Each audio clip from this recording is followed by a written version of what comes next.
தமிழ் பேசும் நெஞ்சங்களுக்கு வணக்கம். இன்னைக்கு நம்ம பார்க்க போகிற விமர்சனம் பைரி. நாகர்கோவில் அருகில் உள்ள அருகுவிலையில் 100 ஆண்டுகளுக்கு மேலாக புறா பந்தயம் நடந்து வருது. அதில் ராஜலிங்கத்தின் குடும்பமும் ஒன்று. இந்த புறா பந்தயத்தால் வாழ்க்கை நாசமாவதாக நினைக்கும் அவரது அம்மா சரஸ்வதி லிங்கத்தை படிக்க வைத்து அதிலிருந்து திசை திருப்ப நினைக்கிறார். ஆனால் அம்மாவை ஏமாற்றிவிட்டு புறா பந்தயத்தில் மனதை பறி கொடுக்கிறார் லிங்கம். இந்த புறா பந்தய வாழ்க்கை அவருக்கும் அவரது நண்பர்களுக்கும் என்ன மாதிரியான வில்லங்கங்களை இழுத்து வருகிறது என்பதுதான் படத்தின் திரைக்கதை.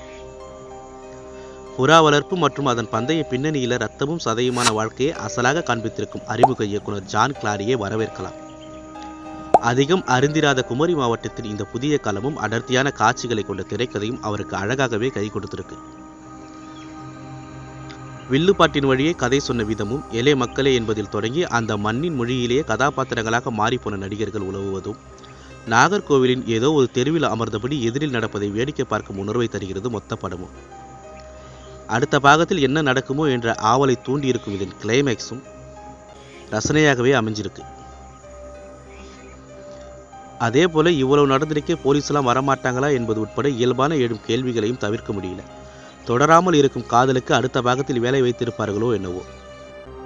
புறா பந்தயத்துக்குள் தன் நண்பனால் மெதுவாக இழுக்கப்பட்டு பிறகு அதற்குள் முழுவதுமாக இறங்கிவிடுகிற துரு இளைஞன் லிங்கமாக ஆச்சரியப்படுத்துகிறார் அறிமுக நடிகர் சையத் மஜித்.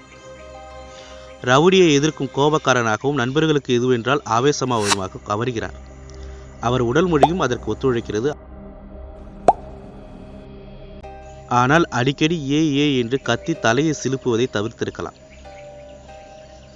நாயகனின் நண்பன் அமலாக வந்து இறுதியில் பரிதாபம் அள்ளுகிறார் இயக்குனர் ஜான் கிளாரி. இயலாமையில் மகனிடம் கத்திக்கொண்டே இருக்கும் அம்மா விஜய்சேகர், உள்ளூர்காரர்களுக்கு பிரச்சனை என்றால் முன் வந்து நிற்கும் பண்ணையா ரமேஷ் ஆறுமுகம், பெரிய மீசையுடன் வில்லத்தனம் செய்யும் சுயம்பு, வினு லாரன்ஸ் உட்பட நடிகர்கள் கவனிக்க வைக்கிறாங்க.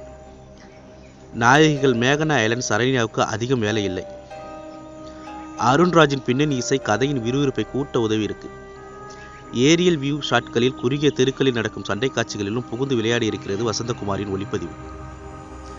எடிட்டர் RS சதீஷ்குமாரின் வேகமான கட்ஸ்களை பாராட்டலாம் என்றாலும் தொடக்கத்தில் இழுத்துச் செல்லும் ஆரம்ப காட்சிகள், புறா பந்தயம், மோதல் என அதை சுற்றியே காட்சிகள் தொடர்ந்து கொண்டிருப்பதை கொஞ்சம் பொறுத்திருந்தால் இன்னும் கதை கிரிப்பாக இருந்திருக்கும்.